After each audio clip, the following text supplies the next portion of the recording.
number of questions that I do. But now let us understand November 23 का वो question है. But anyways, तो अब मैं आपको क्या पढ़ाऊंगी? Income from HP. पहले उसका थ्योरी लिखती हूँ.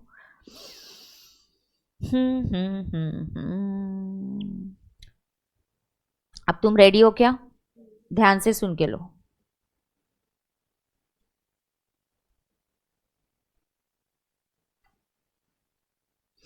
अब इनकम फ्रॉम हाउस प्रॉपर्टी में very simple head of income. I'll फटाफट explain you major part of theory. I should be able to do it today, major part of the theory, and tomorrow I think we should be able to finish HP with questions. तो आज और कल में हम HP definitely ख़त्म करने की कोशिश कर सकते हैं.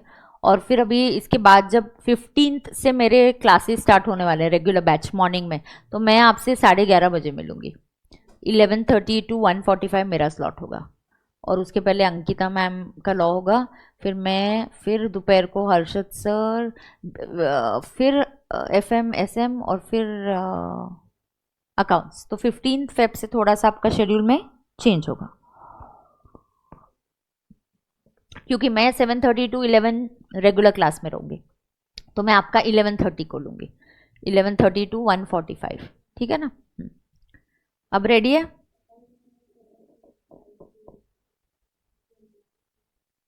क्या कैसे होगा?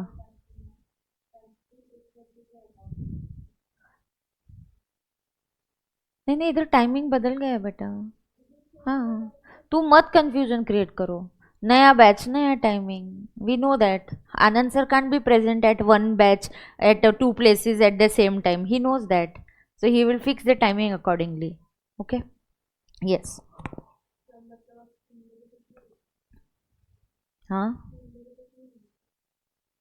मैं 11:30 को स्टार्ट करूंगी तो 3 बजे तक कैसे लूंगी? पहले 12:30 को स्टार्ट करती थी, फिर 3 बजे तक लेती थी. So I'm going to start at 11:30. Yes. Okay. Now let us understand income from house property. Ready है क्या सब लोग?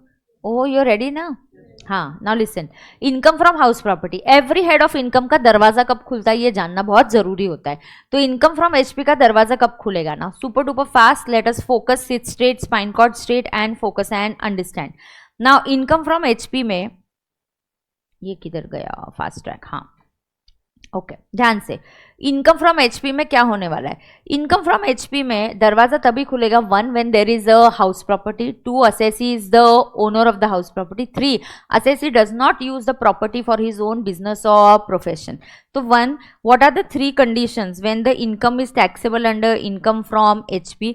सबसे पहले there is HP, there is a house property. दूसरा, assessee is the owner of the property. तो assessee क्या होना चाहिए? Owner of the house property होना चाहिए. तीसरा condition, HP is not use for business और ओन बिजनेस, असेसीज बिजनेस और प्रोफेशन. तो HP is not use for own business और प्रोफेशन. तुम देखो, तुम खुद के बिजनेस और प्रोफेशन के लिए यूज करोगे. सुनो ना, तुम क्या करोगे? खुद के बिजनेस या प्रोफेशन के लिए मेरे पास एक ऑफिस है. Now first, one more thing before I go ahead with that is HP का मतलब कैन बी रेसिडेंशियल और कमर्शियल. HP का मतलब क्या हो सकता है? HP जो है it can be residential also, it can be commercial. House property, ऐसा कंफ्यूजन नहीं करने का. घर, हाउस प्रॉपर्टी बोला है तो घर ही होना चाहिए, रहने वाला, ऐसा जरूरी नहीं है. It can be residential, it can be commercial. माने इसमें आएगा आपका फ्लैट भी आ सकता है, आपका कमर्शियल में ऑफिस भी आ सकता है, यहाँ आपका गोडाउन आ सकता है, आपका शॉप आ सकता है, शोरूम आ सकता है. ये सब कुछ HP में ही आएगा. हाउस प्रॉपर्टी ये डिफाइंड नहीं है. House property is a structure, is a building and थोड़ा सा लैंड अपॉर्टेंट देयर टू. ये कहीं भी डिफाइंड नहीं है एक्ट में. तो हाउस प्रॉपर्टी का मीनिंग होता है एक स्ट्रक्चर, बिल्डिंग और उसके आजू बाजू वाली लैंड. बिल्डिंग और उसके क्या? आजू बाजू वाली लैंड. समझ में आ रहा है क्या? यस. तो HP can have any of these meanings, that's very important. और नेक्स्ट दूसरी बात जो है, जो HP के बारे में मैंने बोला, ये तो आपको समझ में आ ही गया कि HP जो है इट कैन बी एचपी क्या हो सकता है, कमर्शियल हो सकता है या रेसिडेंशियल हो सकता है, तो इट कैन बी रेसिडेंशियल और it can be commercial. So this फंडा इज वेरी वेरी क्लियर. अब आपको नेक्स्ट मुद्दा क्या समझना है, ये जो हाउस प्रॉपर्टी है, ओके क्या है ये house property, this house property is not used, it is not used for business और प्रोफेशन. मान के चलो मेरे पास एक ऑफिस है, ऑफिस में मैं ही सीए प्रैक्टिस कर रही हूँ, तो उस ऑफिस में से मैं क्या जनरेट कर रही हूँ, बिजनेस इनकम. तो बिजनेस इनकम कैलकुलेट करने के लिए पीजीबीपी है ना, तो क्यों एचपी में आना है, नहीं आना है. एचपी में तभी आना है जब one there is a HP, तीन कंडीशन 1 2 3. आपको ना हर हेड ऑफ इनकम के आगे पहले नॉक नॉक करना होता है. So knock knock who's there, oh, so and I'll say, oh, do you have a HP? It says, yes, I have an HP. Oh, are you the owner? I say, yes, I am the owner. Oh, are you using it for your own business? He says, no, no, I'm not using it for own business. I've given it to rent. मेरा business नहीं, कोई और कर रहा है, मैं नहीं कर रही हूँ बिजनेस. तुम बिजनेस कर रहे हो तो वहां से बिजनेस इनकम जनरेट होगा, वहां से पीजीबीपी कैलकुलेट होगा. So there is a house property. Assessee is the owner of the property. HP is not used for own business or profession. These three conditions are satisfied. HP का दरवाजा आपके लिए खुलेगा. अब इसके बेसिस पे आपको ये समझना है बेटा बहुत ध्यान से, ये तीन कंडीशंस इसलिए इंपॉर्टेंट हो जाती है क्योंकि इसके बेसिस पे आपके आगे की फंडा होता है.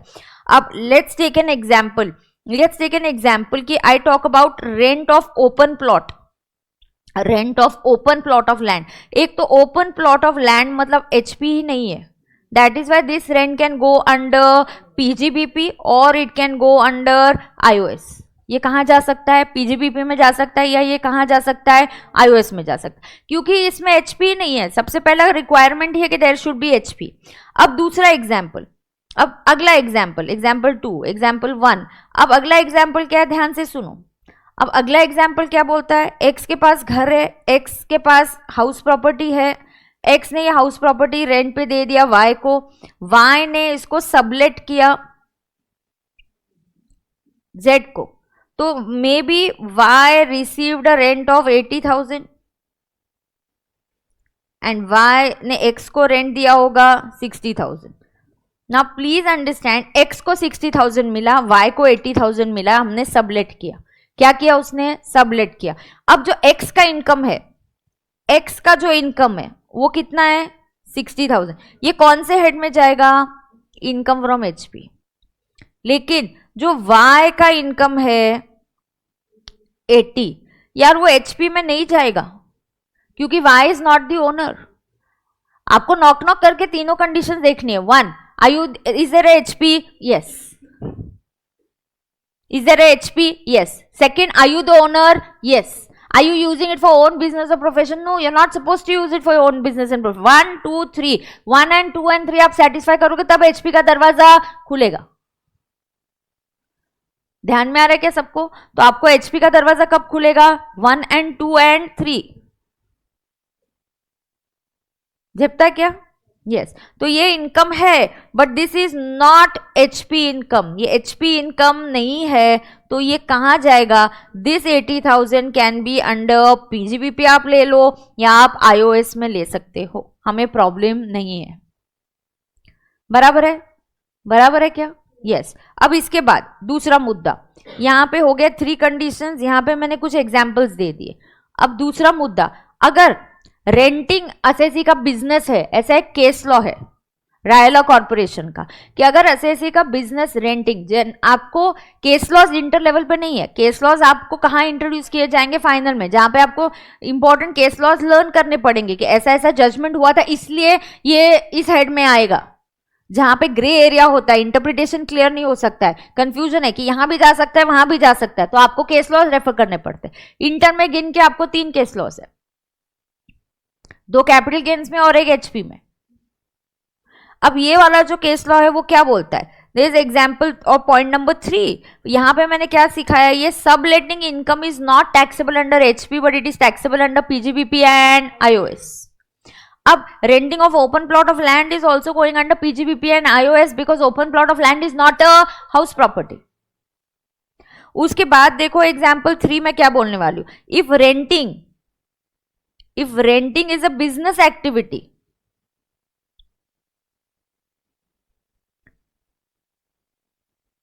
of assessee, तो किसका बिजनेस एक्टिविटी है वो? असेसी का। मतलब क्या? Example, builder constructs mall and gives it on rent. पूरा मॉल बिल्डर ने कंस्ट्रक्ट किया, a mall, and gives it on rent. तो builder constructs a mall and gives it on rent, बराबर है क्या? तो बिल्डर ने मॉल कंस्ट्रक्ट किया, गिव इट ऑन रेंट, तो it is like his regular business activity. Then this rental income will go under PGBP. Then this renting income will go under PGBP. ध्यान में आ रहा है क्या सबको? फिर ये कहा जाएगा, ये पीजीबीपी में जाएगा। Are we clear with this? पक्का? अब देखो आगे, आगे और एक मुद्दा है यहां पे, और एक पॉइंट है विच इज बिल्डर वाला पॉइंट। अब आगे बिल्डर वाला पॉइंट है। बिल्डर के केस में अनसोल्ड इन्वेंट्री है, unsold inventory, it is treated as DLO. Unsold inventory after 2 years, up to 2 years no problem. Unsold inventory है, it is up to 2 years, 2 years from completion. अगर 2 साल from completion है, ये मैंने आपको सिखाया है, जीवी इज नील। एक बार मैंने आपको वो एग्जाम्पल दिया होगा पीजीबीपी में, 10 offices, 6 sold, 3 inventory, 1 for own office. एक बार आप वो एग्जैक्ट नंबर बता दो, मैं वही एग्जाम्पल रिपीट करूंगी, तो सिमिलर एग्जाम्पल होता तो याद रहता है। Up to 2 years from completion GAV is nil, कोई प्रॉब्लम नहीं है। लेकिन after 2 years you will calculate GAV and you will treat it as DLO property, और आपको डीम लेट आउट करके इसको इनकम फ्रॉम एचपी लेना ही पड़ेगा, कंपलसरी है, कंपलसरी है। मैंने जहां आपको पीजीबीपी का क्वेश्चन सिखाया, सेक्शन 28 सिखाया, नहीं नहीं कंबाइंड क्वेश्चन नहीं, ये हमने लिख के लिया एग्जाम्पल स्टिकी नोट पे, हमने पीजीबीपी के वहां पे लिख के लिया है। हाँ, मैं लेती हूँ वही एग्जाम्पल। एक मिनट, तू बता। Yes, how many offices a builder is having? 10 offices. What did you do with this 10 offices? 6 are sold. When he is selling 6, is it his business? Yes, this will go under PGBP. Then what happened with the next 3 are unsold and 1 is converted into office? Yes.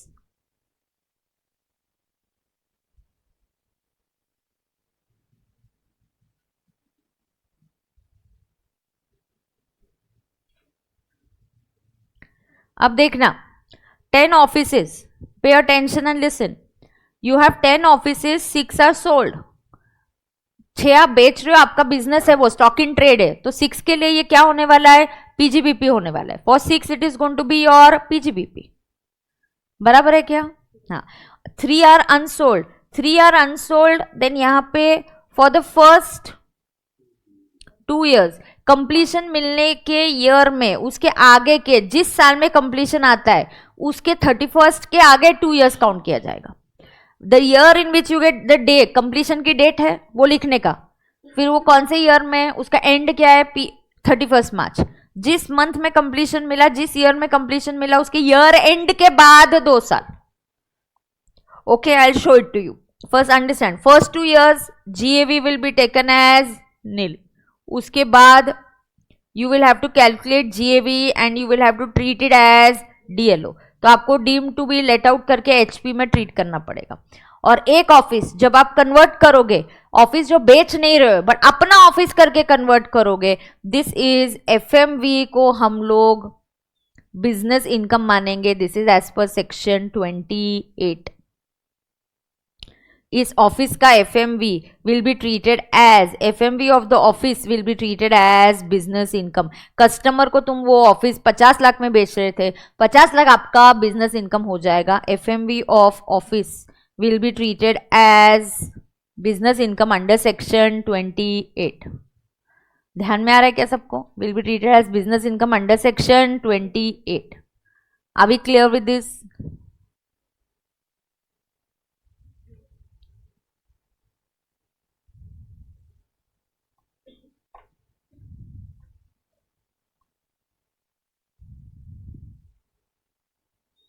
तो ये भी है builder के लिए unsold inventory up to 2 years तक GAV nil होगा, लेकिन 2 साल के बाद। तो अब उसका एग्जाम्पल क्या है? उसका एग्जाम्पल है if I got completion certificate, मुझे कंप्लीशन सर्टिफिकेट मिला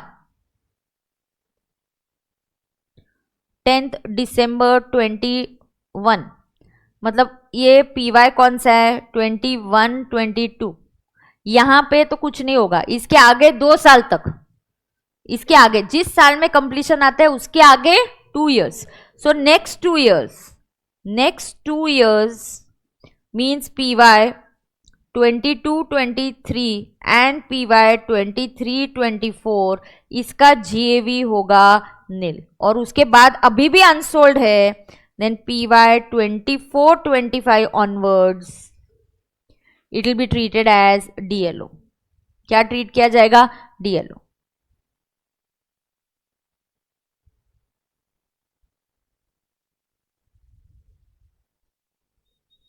किसी को कोई प्रॉब्लम है क्या?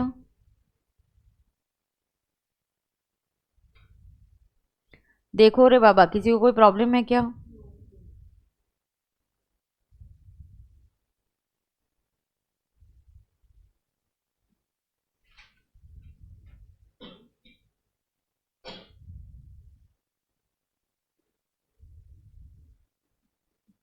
पक्का?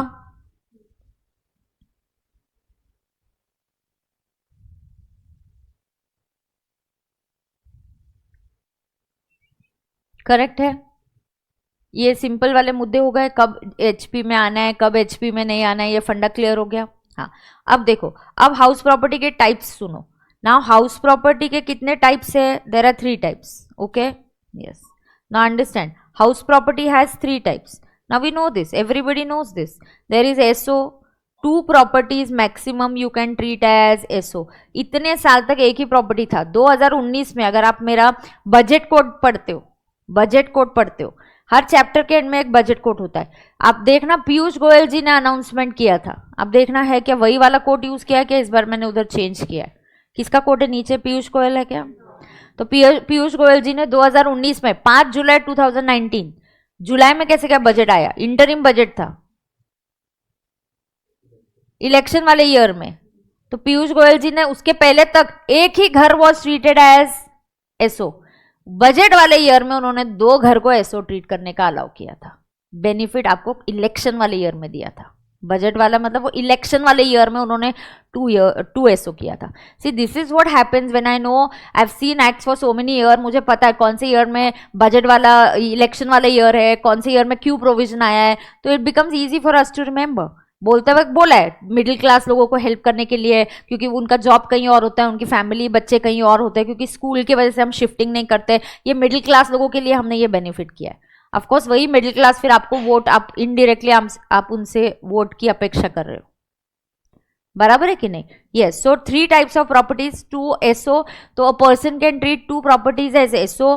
देन एसओ के बाद there is LO which is actually given on rent. ये क्या होता है? This is actually given on rent. DLO ऐसा प्रॉपर्टी है जिसको आप एसओ मान नहीं सकते और वो एक्चुअली रेंट पे दिया भी नहीं है। डीएलओ ट्रीट करना कोई गवर्नमेंट की गलती नहीं है, कोई अनफेयर नहीं है, इट्स एब्सोल्युटली परफेक्ट।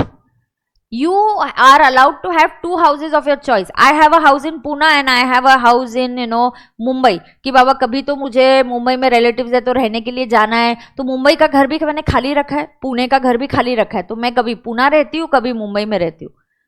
यार तुम 12 घर लो खरीदने के लिए और रह लो वहां पे, बट इतनी अगर तुम्हारी औकात है कि तुम घर को खाली रख सकते हो रहने के लिए, तुमको इतना दर्द। मेरे पास 3 घर है, पुणे, मुंबई एंड नागपुर। मैं तीनों घर खाली रखे, 4 महीने पुणे में, 4 महीने नागपुर में, 3-4 महीने मुंबई में। All I am using for my SO purpose. अरे तुम्हारे इतने भारी हो तुम, तुम्हारे पास इतने पैसे, तुमको चल रहा है वो घर खाली पड़ा है।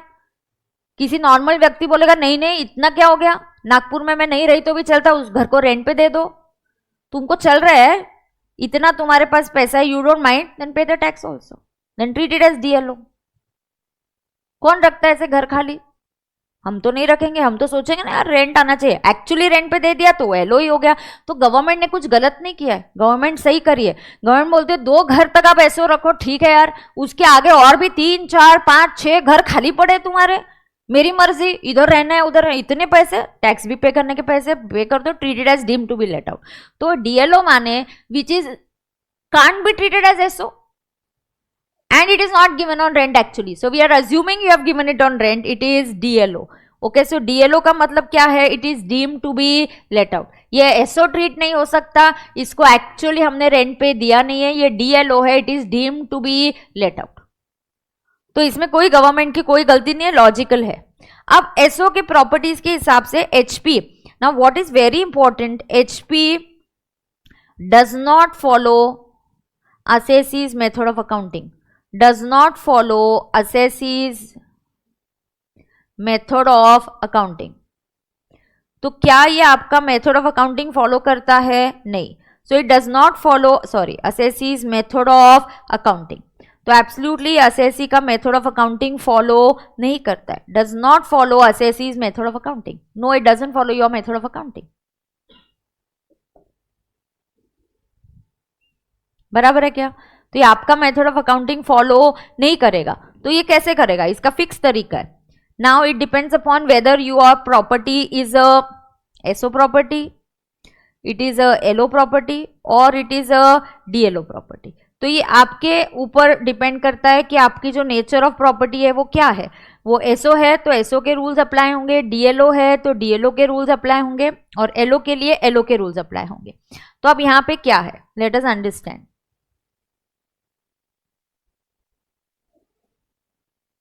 यहाँ पे तरीका एक ही है, फिक्स मेथड है, और वो मेथड क्या है अब मैं आपको सिखा रही हूं। अयो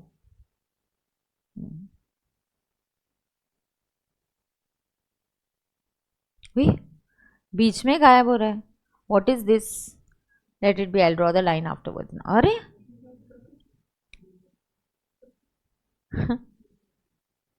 जाने दो, अब सुनना, रेडी है क्या?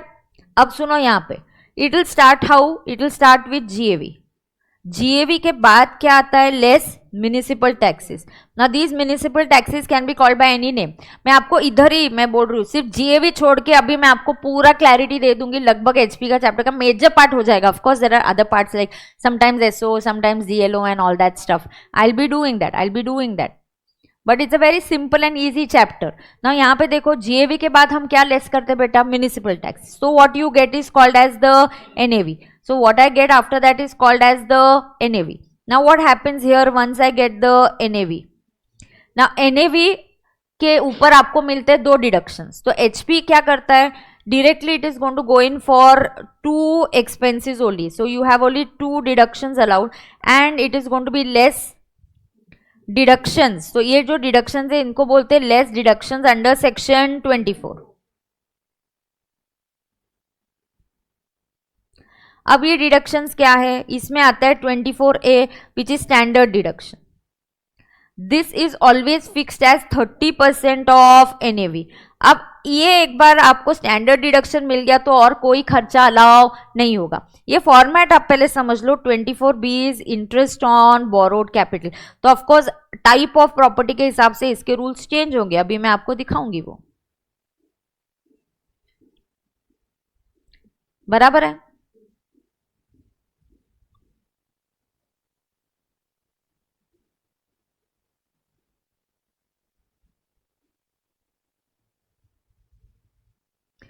Now what you get here is income from house property. Now pay attention, I'll explain. Now what happens for SO, what happens for DLO and what happens for LO. Are we ready? Now listen. SO property ka GAV is nil. See, I'll tell you one thing. The basis of charge, section 22, यहाँ पे सबसे important part है, very important part, कि section 22 is the basis of charge. Section 22 क्या है, is the basis of charge. अब basis of charge क्या होता है, मतलब GAV is going to be, घर की वैल्यू इज द इनकम। तो we start with GAV. GAV is the basis of charge, मतलब मेरा starting point for income is going to be GAV, मतलब मेरा starting point for income is going to be GAV। अब 2 minute ध्यान से सुनना, 2 minute लिखना बंद करो, फटाफट आप पहले समझ के लो। अब देखो ऐसे GAV of SO property is nil, क्योंकि जिस घर में रहते वहां से हम इनकम नहीं अर्न होता है, उसकी वैल्यू जो भी हो। अच्छा, GAV is the basis of charge, घर की वैल्यू ही घर का इनकम है, ये मतलब ऐसी वैल्यू नहीं है, आप कंफ्यूज मत होना। 50 लाख का घर खरीदा तो GAV 50 लाख नहीं है। GAV generally represents the rental value, GAV generally represents the rental value, तो मार्केट वैल्यू नहीं है। घर 50 लाख में खरीदा तो मैं नहीं बोल रही 50 लाख आपका इनकम है, घर की वैल्यू ही घर का इनकम है। GAV represents the rental value. तो GAV ऑफ एसओ प्रॉपर्टीज नील। आप म्युनिसिपल टैक्सेस पे करोगे, अब बहुत ध्यान से सुनना, municipal taxes are allowed on सबसे पहले पेमेंट बेसिस। अब ध्यान से सुनना, पेमेंट बेसिस पे करोगे तो अलाउ होगा, and payment has to be done by the tenant, बहुत इंपॉर्टेंट है, ये पेमेंट बेसिस पे अलाउ होंगे। और ये म्युनिसिपल टैक्स का पेमेंट किसने करना चाहिए? टेनेंट, अगर वहां पे टेनेंट और ओनर लैंडलॉर्ड ऐसा है तो।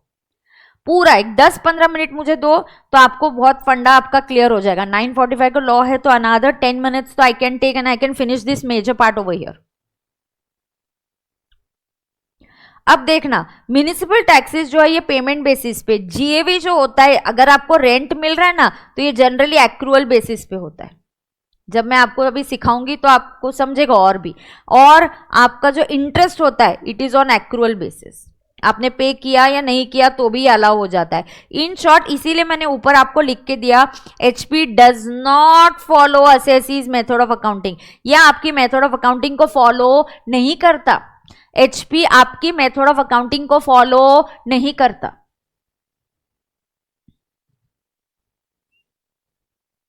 Municipal taxes payment basis, GAV का rental income accrual basis, and interest on borrowed capital on accrual basis. पे नहीं किया, पे किया नहीं किया हमें फर्क नहीं पड़ता, वो अलाउ होगा। एक और चीज याद रखना, इनकम HP का आ रहा है तो खर्चे भी HP से रिलेटेड होंगे। म्युनिसिपल टैक्स घर का होगा, इंटरेस्ट ऑन बोरोड कैपिटल घर के लिए होगा।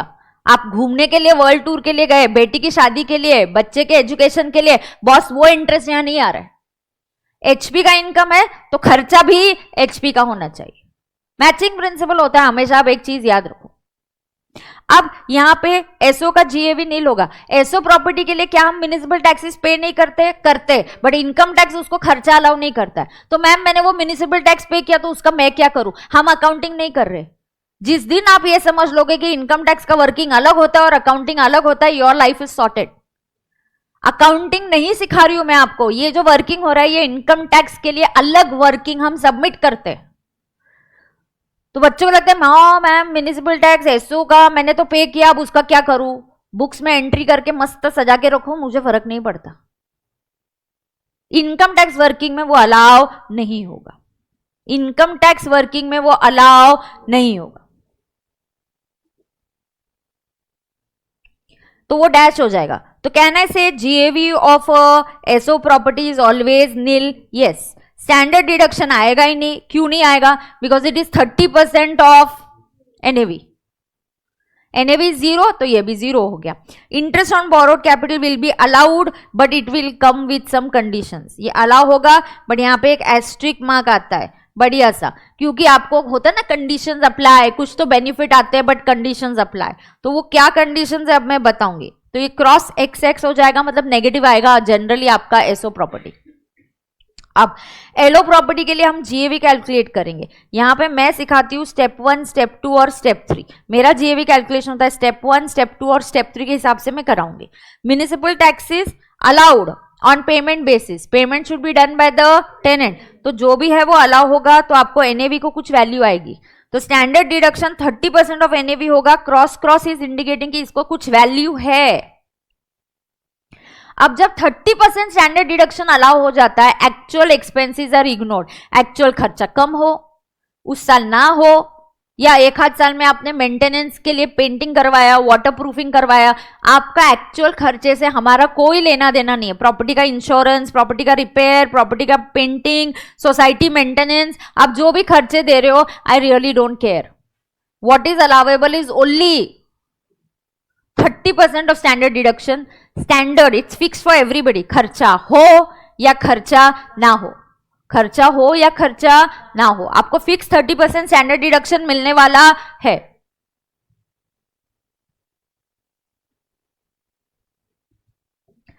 Okay, interest on borrowed capital eight actual, यहाँ पे नो लिमिट, यहाँ पे कोई लिमिट नहीं है, रेस्ट्रिक्शन नहीं है, यहाँ पे लिमिट है, एसओ में लिमिट है, डीएलओ को कोई लिमिट, एलओ को लिमिट नहीं है। तो जो भी आंसर आएगा क्रॉस क्रॉस आएगा आपका वहां पे।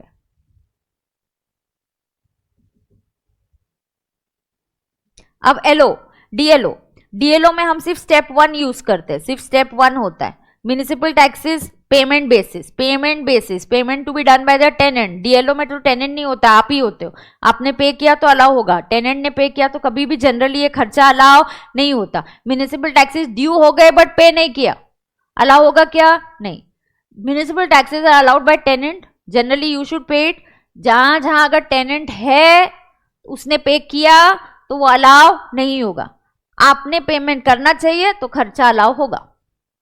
Municipal taxes are allowed on payment basis, बराबर है क्या? डीएलओ में तो आप ही हो, टेनेंट होता है क्या? नहीं। डीएलओ में टेनेंट होता है क्या? नहीं, तो you should pay it. LO में टेनेंट होता है बट वहां पे जानबूझ के देते हैं, टेनेंट ने पे किया, टेनेंट ने पे किया तो अलाउ नहीं होगा। क्या हो गया?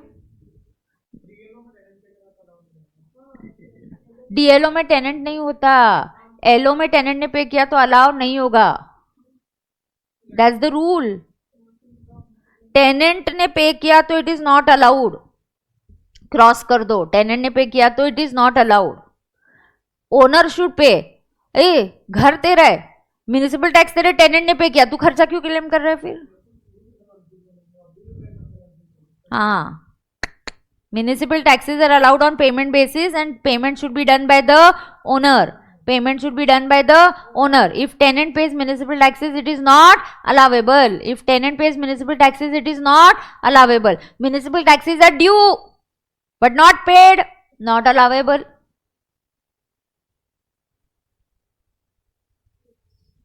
डीएलओ में जितना भी म्युनिसिपल टैक्सेस अलाउ होगा, टेनेंट ने अगर म्युनिसिपल टैक्स पे किया तो प्लीज उधर क्रॉस कर दो, मेरा क्रॉस करना रह गया होगा, फटाफट बात करते करते लिखना वो स्पीड में वो रह गया होगा। अब एनएवी आएगा, cross cross, standard deduction 30%, interest on borrowed capital है, देयर इज नो लिमिट, जितना है उतना अलाउ होगा, कोई भी लिमिट नहीं है, नो लिमिट, नो लिमिट।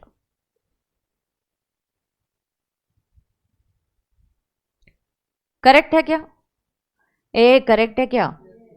अब सुनना, for SO LO DLO common है, loan can be taken from bank, relatives, friends, चलता है, एक्सेट्रा चलता है, ये कॉमन है। For SO LO DLO loan किससे ले सकते हैं? बैंक, फ्रेंड्स एंड रिलेटिव्स, किसी से भी ले सकते, तीनों के लिए कॉमन है। तीनों के लिए और एक चीज कॉमन है, loan can be for what purpose? What is the purpose of loan? तीनों के लिए है वो, SO LO DLO, loan can be for purchase, same point है, for SO LO DLO.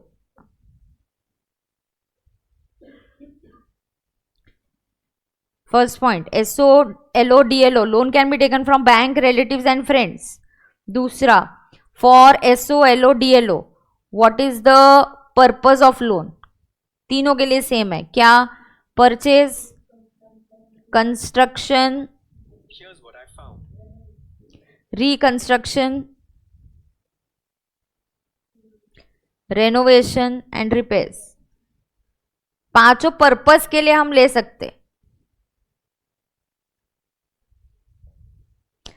If loan is taken for payment of municipal tax, interest is not allowable. Clear? Loan किसके लिए लिया? If loan is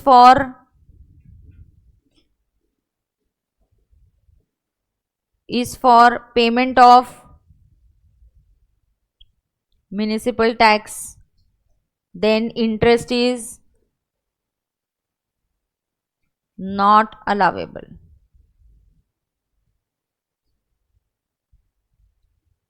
समझ में आ रहा है क्या? Loan is for SOLO DLO, loan taken from bank, friend, relative चलता है। SOLO DLO के लिए पर्पस क्या है बोल दिया, if loan is for payment of municipal tax then interest is not allowed. Now the fourth point which is there, this applies only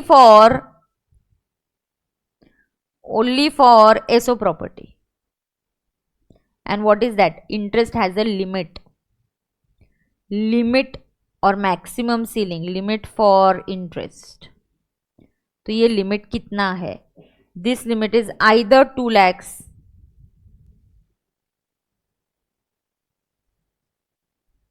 और it is 30,000। Limit कितना है? आइदर 2 lakhs और 30,000।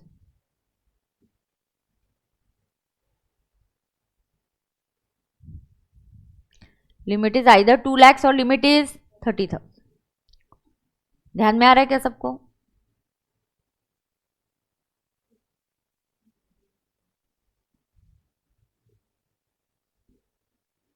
बराबर है। अब 2 lakhs, always first check for 2 lakhs। पहले कौन सा लिमिट चेक करने का? 2 लाख। तो 2 लाख का लिमिट कब होता है? इफ लोन इज ऑन और आफ्टर 1 April 99। ये 2 लाख का लिमिट किसके लिए? This is only for SO property. माने LO DLO, इसको 2,30,000 का कोई लिमिट नहीं है, जितना इंटरेस्ट है उतना अलाउ होगा।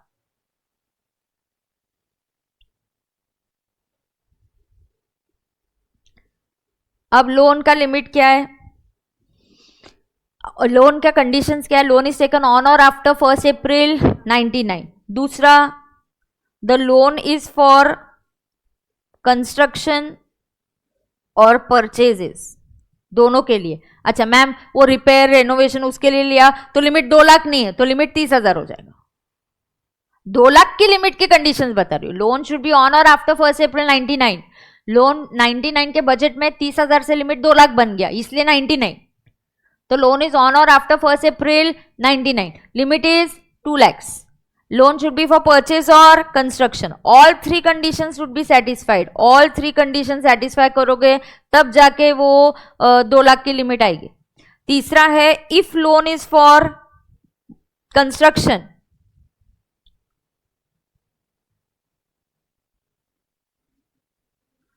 Then complete construction within 5 years।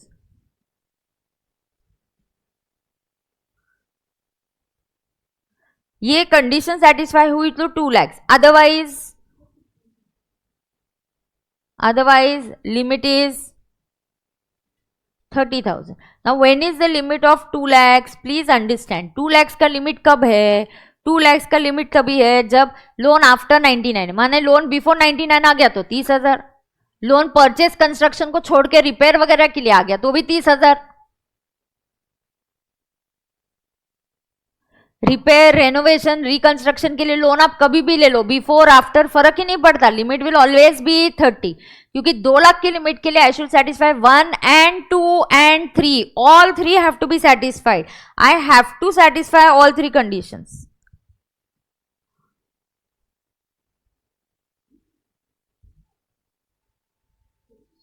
So it is 1 and 2 and 3, तब जाके आपको 2 लाख की लिमिट वो नहीं हो रही है तो 30,000 की लिमिट।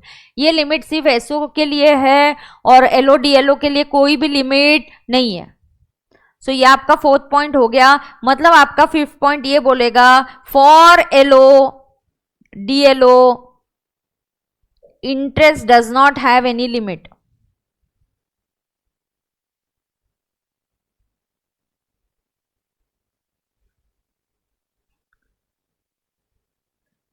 तो फॉर LO DLO इंटरेस्ट को कोई लिमिट है क्या? नहीं है।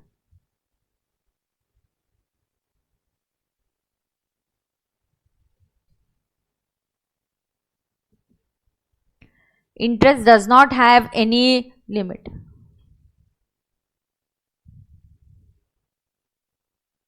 सही है क्या? ध्यान में आ गया क्या आपके? पक्का? ये देखो लगभग हमारा मेजर पार्ट्स हो गया। अभी यहाँ पे क्या क्या पॉइंटर्स है आपको याद रखने हैं? 6 पॉइंट। तो municipal taxes if paid by tenant it is not allowed. Municipal taxes are allowed on payment basis. One standard deduction is allowed, no other expenses will be allowed. Interest will be always taken on accrual basis. Paid हो unpaid हो doesn't matter, interest हमेशा allow होगा. ये HP में ऐसा ही होता है. HP बोलते हैं हम तुम्हारी मेथड ऑफ अकाउंटिंग को देखते ही नहीं है, हमारे हिसाब से आपको वर्किंग करना पड़ेगा. अब इस इंटरेस्ट की लिमिट में whenever I say interest also includes pre-construction interest. यहां पे दो ही चीजें कॉम्प्लिकेटेड है थोड़ा सा, वो interest pre construction and GAV. तो यहां पे अंडरस्टैंड कि इंटरेस्ट ऑल्सो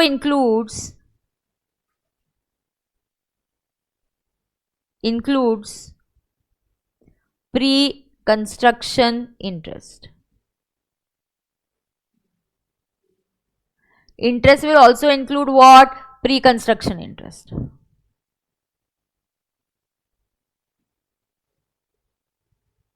बरोबर है का? So interest will also include pre-construction. How to calculate pre-construction? I will tell you that. अभी मैं pre-construction का सिर्फ फॉर्मूला है, आप लिख के लो. मैं एक फॉर्मूला के तरीके से बताती हूँ तो वो इजी हो जाता है. ठीक है, तो प्री कंस्ट्रक्शन का इंटरेस्ट का फॉर्मूला लिखेंगे, फिर जीएवी कैलकुलेशन है, और फिर दो तीन चीज़ें यहाँ वहाँ की है. अगर एसओ है, एलओ है, ऐसा है तो क्या, वो तीन चार ही पॉइंट्स बचेंगे मतलब. तो जो भी है कल जितना भी अपने को कंप्लीट करके फिर जो क्वेश्चन सॉल्विंग लगा हम लोग कर लेंगे. अब यहाँ पे प्री कंस्ट्रक्शन का फॉर्मूला लिखो. Date of taking the loan,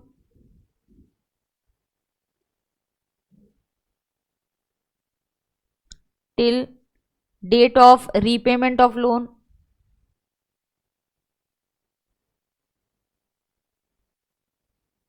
or we consider 31st March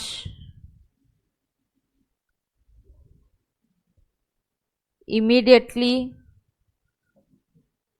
preceding the date of completion. दोनों में से whichever is earlier. How and what is the logic, ये क्या है मैं आपको बताऊंगी.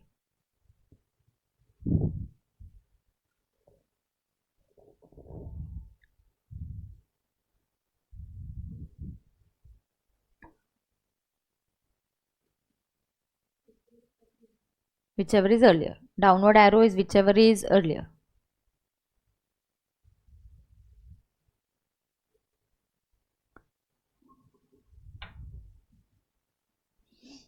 बराबर है क्या? तो इसका मीनिंग और ये कैसे वर्किंग होता है ये मैं कल एक्सप्लेन करती हूँ.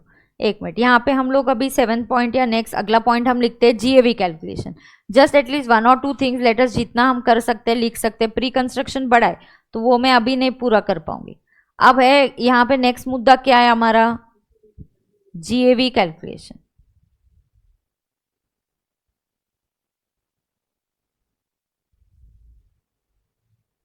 जीएवी कैलकुलेशन में पहला स्टेप 1 है.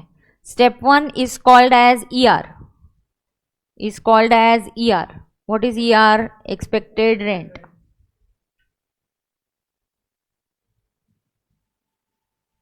अब ईआर कितना मिलेगा आपको? ये ईआर क्या होगा? Expected rent is municipal valuation, MV,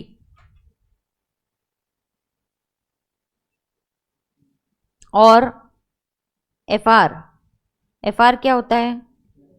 fair rent. What is fair rent? Rent of a similar kind of property. Between MV and FR we choose whichever is higher subject to standard rent.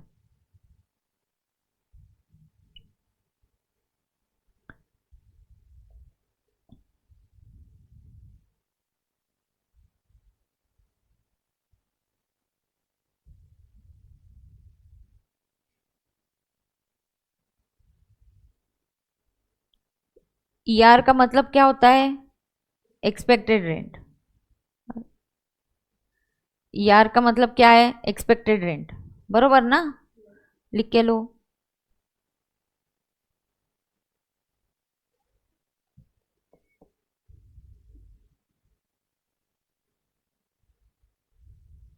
अब municipal value ये आपको directly दिया जाएगा क्या? हाँ, municipal value वो value होता है जो कॉर्पोरेशन या लोकल अथॉरिटी करता है so that they can calculate the municipal taxes.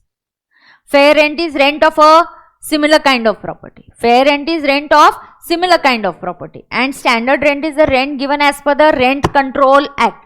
ये तीनों फिगर्स आपको रेडीमेड दी जाती है. म्युनिसिपल वैल्यू वो वैल्यू है जिसपे कॉर्पोरेशन टैक्स निकलता है, municipal tax, local taxes. Fair rent is rent of neighbourhood, similar property का रेंट इतना मिलेगा, तो ये क्या हो गया indirectly fair rent. Standard rent is the rent control act, ये टेनेंट्स के लिए बनाया गया है कि एक इतना ही लिमिट है, इसके ऊपर आप रेंट नहीं लगा सकते. ये रेंट कंट्रोल एक्ट कुछ स्टेट्स में है, कुछ स्टेट्स में एप्लीकेबल नहीं है.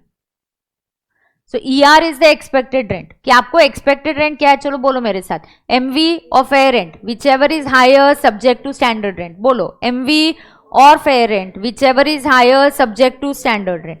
अब मान के चलो MV is 100, fair rent is 110, standard rent is 120. Now what will be your ER or what will be your step 1?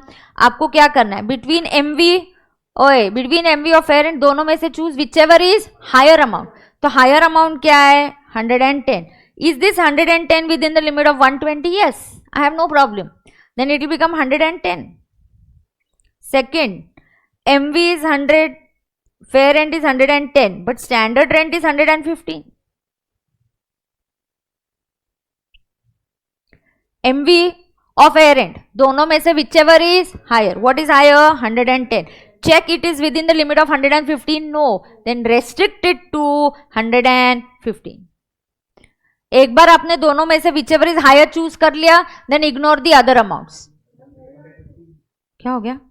Oh, sorry 105 देती हूँ. Sorry 105. Between 100 and 110, what is higher? 110. Is that 110 greater than 105? It has to be within the limit. तो उसको limit के अंदर रखना पड़ेगा, इसलिए उसको क्या करना पड़ेगा 105 रखना पड़ेगा. So then this will come to 105. Third, anything can, this can be 102, this can be 106. Oh no, I'll say this is 100 and then this is 105. Third में क्या होगा 102 और 100 दोनों में से whichever is higher 102. But is 102 within the limit of 105? Yes, then it will be 102. सही है क्या? किसी को कोई प्रॉब्लम है क्या? तो ये कौन सा स्टेप हो गया? Step 1. Step 1 is expected rent. DLO खत्म हो गया. DLO के लिए स्टेप 1 के हिसाब से GAV होता है, क्योंकि उधर एक्चुअल होता ही नहीं है. स्टेप 2 जो होता है वो क्या होता है? एक्चुअल. ध्यान में आ रहा है क्या सबके? किसी को कोई प्रॉब्लम है क्या? So should I stop here? क्या हो गया बोल? हाँ, I don't know. Ankita will take how much time? I don't know. She said 9:45 ना.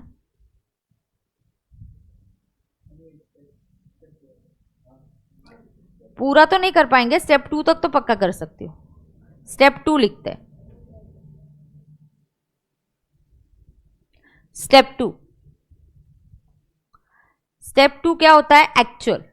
Step 2 is actual and step 1 is expected.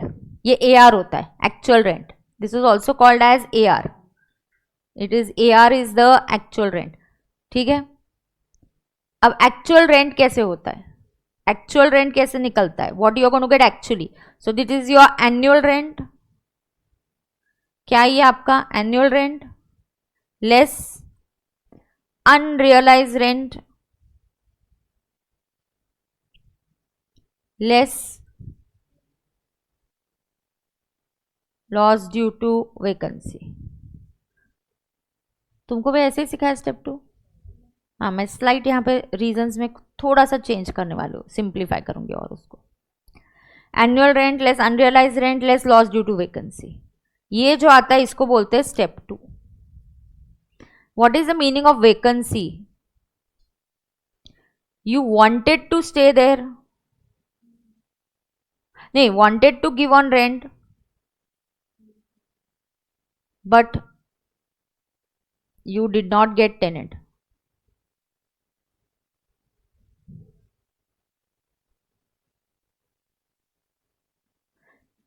Vacancy का मतलब है आपको रेंट पे देना था बट आपको टेनेंट नहीं मिला.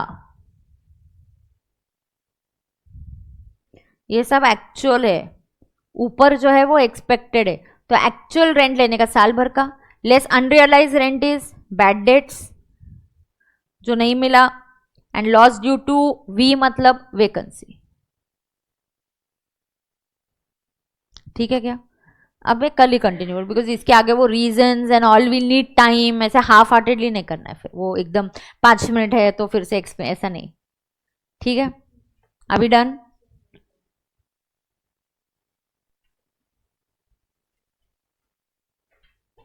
पक्का?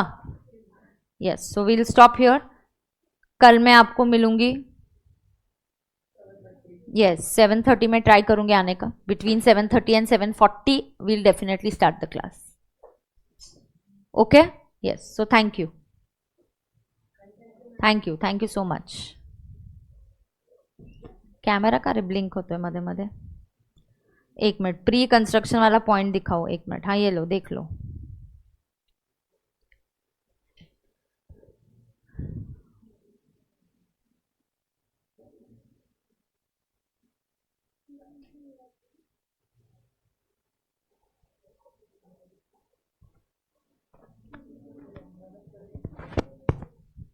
डन है क्या? ए लाइव स्ट्रीमिंग वाले डन है क्या? Bye, see you then, bye bye. Homework checking करूँ क्या अभी कोई? अब भी नहीं मैम, क्यों अब भी नहीं? मैं उधर रेकॉर्ड करू क्या? कुठली क्लासरूम आहे का इथे? बेंच कॅमेरा सेटअप आहे का सगळा शेजारी?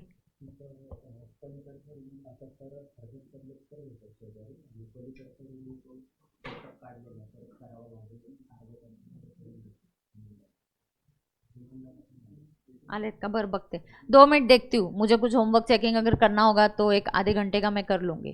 क्या है होमवर्क चेकिंग में लेकिन? 3 और 7 कंबाइंड वाले?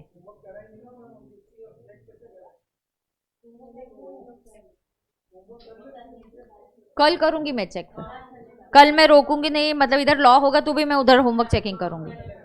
हाँ चलेगा, चलेगा क्या? हाँ हाँ, वही तो। तू वैसे भी कल वीडियो से ही करने वाला है। ठीक है, विल डिसाइड।